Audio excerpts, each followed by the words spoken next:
Et on ouvre cette édition en République démocratique du Congo. On a appris jeudi les sanctions des États-Unis à l'encontre de Joseph Kabila.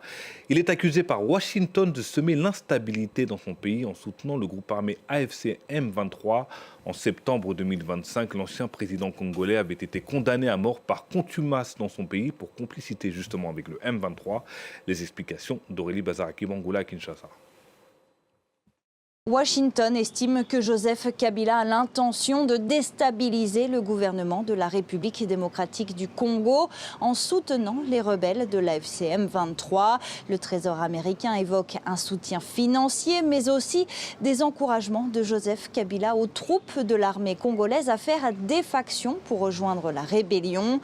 Alors pour sa famille politique, ces sanctions sont, je cite, fondées sur des accusations sans preuve et politiquement motivées.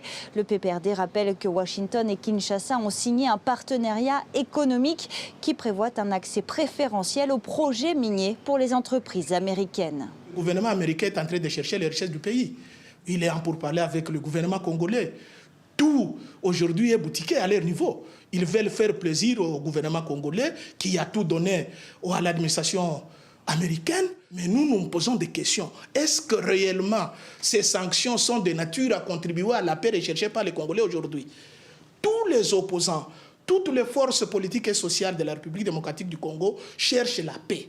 Et on a estimé que la paix ne viendra pas par la force, la paix ne viendra que par les dialogues, un dialogue sincère. En septembre 2025, la justice congolaise avait condamné à mort Joseph Kabila pour complicité avec l'AFC M23.